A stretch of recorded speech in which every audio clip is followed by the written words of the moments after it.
ఆశ్చర్యకరమైన బైబిల్ పాఠముగా ద్వితీయోపదేశకాండము 33వ అధ్యాయం చదువుకుందాము.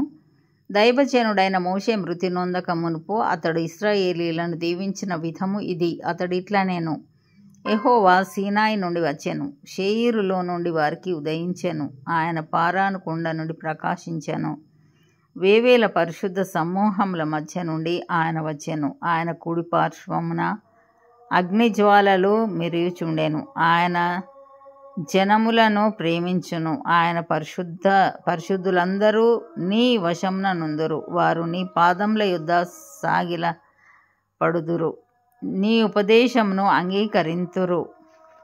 మోషే మనకు ధర్మశాస్త్రమును విధించెను. అది యాకోబు సమాజ స్వాస్థ్యము. జనులలో ముఖ్యులను ఇశ్రాయేలు గోత్రములను కూడగా అతడు యెషూరూనులో రాజు ఆయను. రూబేను బ్రతికి చావక యుండునుగాక, అతని వారు లెక్కింపలేనంత మంది అగుదురు.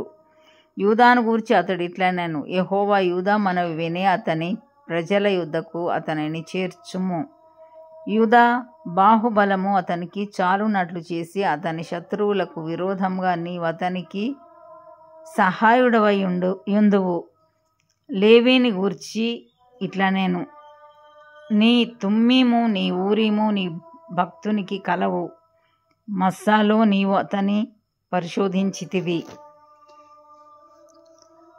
మెరీబా నీళ్ల యొద్ద అతనితో వివాదపడితివి. అతడు నేను వానినెరుగనని తన తండ్రిని గూర్చియు తన తల్లిని గూర్చియు అనెను. తన సహోదరులను లక్ష్యపెట్టలేదు, తన కుమారులను కుమారులని ఎంచలేదు. వారు నీ వాక్యమును బట్టి నీ నిబంధనను గైకొనిరి. వారు యాకోబునకు నీ విధులను, ఇశ్రాయేలునకు నీ ధర్మశాస్త్రమును నేర్పుదురు. నీ సన్నిధిని ధూపమును, నీ బలిపీఠం మీద సర్వాంగ బలిని అర్పించుదురు. యెహోవా అతని బలమును అంగీకరించుము, అతడు చేయు కార్యమును అంగీకరించుమి. అతని విరోధులను అతని ద్వేషించువారును లేవకుండునట్లు వారి నడుములను విరగగొట్టుము. బెన్యామీనును గూర్చి ఇట్లా నేను బెన్యామీను యెహోవాకు ప్రియుడు. ఆయన యుద్ధ అతడు సురక్షితంగా నివసించును. దినమెల్లా ఆయన అతనికి ఆశ్రయమగును. ఆయన భుజముల మధ్య అతడు నివసించును. యోసేపును గూర్చి ఇట్లా నేను ఆకాశ పరమార్థముల వలన, మంచు వలన, క్రింద కృంగి ఉన్న అగాధ జలముల వలన, సూర్యుని వలన కలుగు ఫలములోని శ్రేష్ఠ పదార్థముల వలన, చంద్రుడు పుట్టించు శ్రేష్ఠ పదార్థముల వలన, పురాతన పర్వతముల శ్రేష్ఠ పదార్థముల వలన, నిత్య పర్వతముల శ్రేష్ఠ పదార్థముల వలన, సంపూర్ణముగా ఫలించు భూమికి కలిగిన శ్రేష్ఠ పదార్థముల వలన యెహోవా అతని భూమిని దీవించును. పొదలో మండిన వాని కటాక్షము యోసేపు తలమీదికి వచ్చును. తన సహోదరులలో ప్రఖ్యాతి నొందిన వాని నడినెత్తి మీదికి అది వచ్చును. అతని వృషభమునకు మొదట పుట్టిన వానికి ఘనత కలదు. అతని కొమ్ములు గురుపోతు కొమ్ములు. వాటి వలన అతడు భూమి అంతముల వరకు జనులను త్రోసివేయును. ఎఫ్రాయిము యొక్క 10,000ను మనష్షే యొక్క 1,000ను అలాగున నొందురు. జెబూలూనును గూర్చి ఇట్లా నేను జెబూలూను నీవు బయలు వెళ్ళు స్థలమందు సంతోషించుము. ఇశ్శాఖారు నీ గుడారముల యందు సంతోషించుము. వారు జనములను కొండకు పిలిచిరి.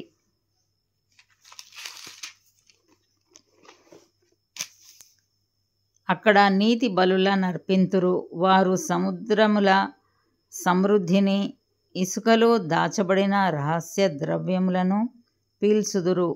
గాదును గూర్చి ఇట్లా నేను గాదును విశాలపరచువాడు స్తుతింపబడును. అతడు ఆడు సింహం వలె పొంచి ఉండువాడు. బాహువును నడినెత్తిని చీల్చివేయును. అతడు తన కొరకు మొదటి భాగము చూచుకొనెను.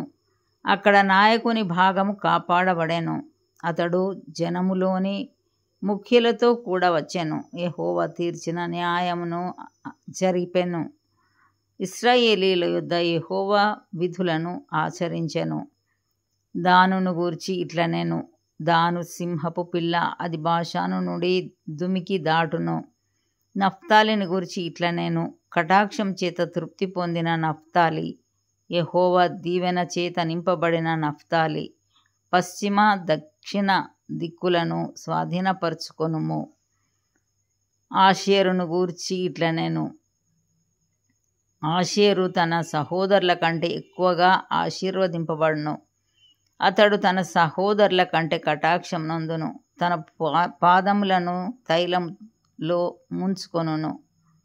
నీ కమ్ములు ఇనుపవియు ఇత్తడివియు నైయుండును. నీవు బ్రతుకు దినములలో నీకు విశ్రాంతి కలుగును.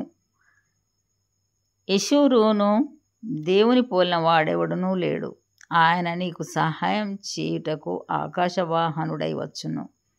మహోన్నతుడైన మేఘవాహనుడగును. శాశ్వతుడైన దేవుడు నీకు నివాస స్థలము. నిత్యముగా నుండు బాహువులు నీ క్రింద నుండును. ఆయన నీ ఎదుట నుండి శత్రువును వెళ్ళగొట్టి నశింపచేయుమనెను. ఇశ్రాయేలు నిర్భయముగా నివసించును. యాకోబు ఊట ప్రత్యేకింపబడును. అతడు ధాన్య ద్రాక్ష రసములు గల దేశంలో నుండును. అతనిపై ఆకాశము మంచును కురిపించును.